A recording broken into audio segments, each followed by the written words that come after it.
Assalamualaikum warahmatullahi wabarakatuh. Nama saya Wanda Monika Putri Salsabila, NPM 252011101. Di sini saya akan menjelaskan materi Hukum Tata Negara dari bab 1 sampai bab 13.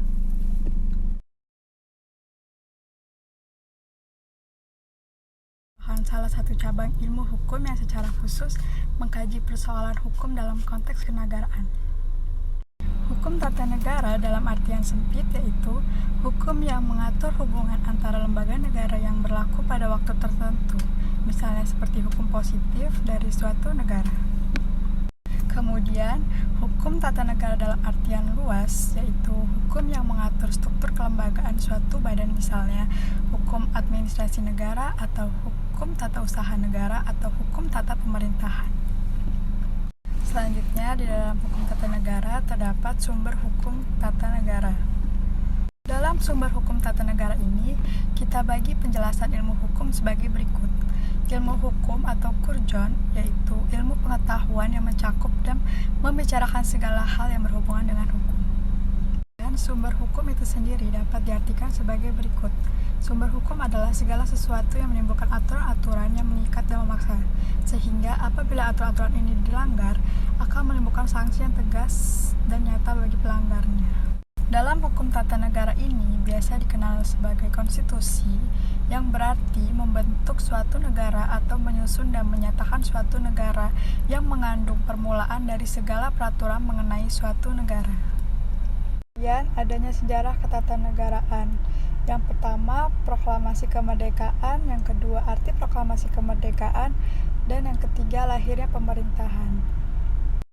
Di dalam hukum tata negara ini, adanya dinamika ketatanegaraan, yaitu masa orde pembentukan negara, yang pertama, prakemerdekaan, dan yang kedua, lahirnya negara kesatuan, dan yang ketiga, lahirnya proklamasi, Pancasila, dan Undang-Undang Dasar.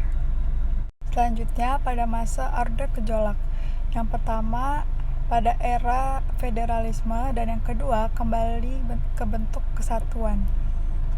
Selanjutnya, dinamika ketatanegaraan ini ada pada Orde Lama, Orde Baru, dan Orde Reformasi. Bentuk dan kedaulatan Republik Indonesia. Kedaulatan adalah konsep mengenai kekuasaan tertinggi dalam negara. Bentuk negaranya menyatakan susunan atau organisasi negara secara keseluruhan yang mengenai struktur negara yang meliputi segenap unsur-unsur daerah, bangsa, dan pemerintahan. Negara hukum dan demokrasi. Menurut Munir Fuadi, negara hukum adalah suatu sistem kenegaraan yang diatur berdasarkan hukum yang berlaku, yang berkeadilan, yang tersusun dalam suatu konstitusi, yang dimana semua orang dalam negara tersebut, baik yang diperintah maupun yang memerintah, harus tunduk pada hukum yang sama. Demokrasi memiliki arti demos atau rakyat dan kratos atau kratein yang berarti kekuasaan atau berkuasa yang dapat disatukan menjadi suatu pemerintahan oleh rakyat.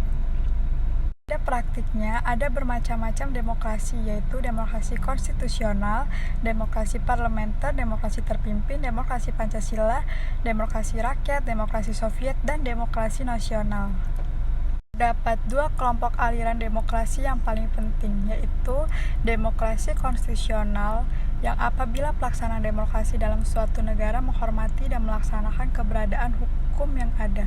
Kemudian demokrasi komunisme, apabila pelaksanaan demokrasi lebih menitik beratkan kepada pelaksanaan sosialisme sebagai ajaran dasar dalam negara komunis. Selanjutnya, kelembagaan negara.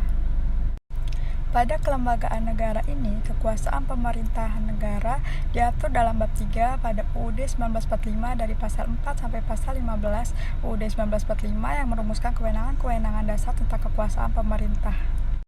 Kemudian, lembaga yang disebut lembaga tertinggi di dalam negara pada Undang-Undang Dasar 1945 sebelum amandemen, yaitu MPR, Presiden, DPR, DPD, Badan Keuangan, dan MA.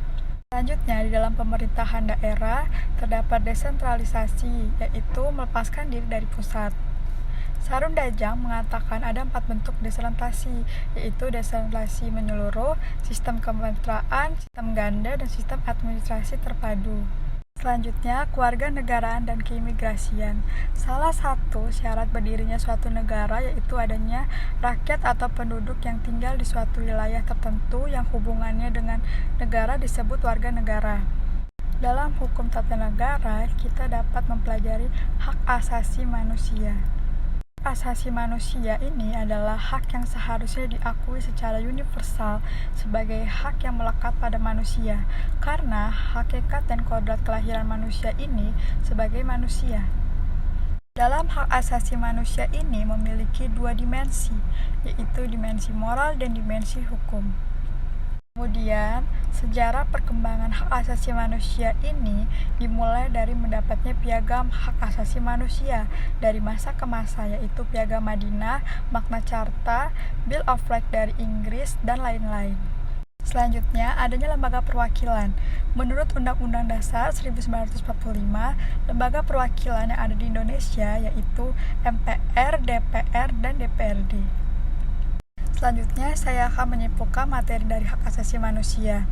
Hak asasi manusia adalah sebuah konsep hukum dan normatif yang menyatakan bahwa manusia memiliki hak yang melekat pada dirinya. Hak asasi manusia ini bersifat universal. Kemudian, tujuan dari hak asasi manusia untuk melindungi individu dari kekerasan dan sewenang-wenang dan mendorong untuk tindakan di mana dilandasi sebuah kesadaran serta tanggung jawab untuk dapat menjamin bahwa hak-hak orang lain tidak dapat dilanggar. Hak asasi manusia ini memiliki fungsi yaitu untuk menjamin atau melindungi hak-hak kelangsungan hidup, kebebasan, dan kemandirian yang tidak dapat disangkal oleh siapapun. Selanjutnya, penegakan hak asasi manusia di Indonesia. Yang pertama, pembentukan Komisi Hak Asasi Manusia atau Komnas HAM. Yang kedua, pelaksanaan dan penegakan penetapan UU Nomor 26 Tahun 2000. Yang ketiga, pembentukan Pengadilan Hak Asasi Manusia dengan keputusan Presiden untuk memeriksa dan memutuskan perkara pelanggaran HAM. Dan yang keempat, pembentukan Komisi Kebenaran dan Rekonsiliasi sebagai alternatif penyelesaian pelanggaran. Sementara itu, konvensi yang telah diratifikasi berkaitan dengan penegakan HAM di Indonesia. Yang pertama, Konvensi Jenewa tanggal 12 Agustus 1949 diratifikasi dengan UU Nomor 59 Tahun 1958.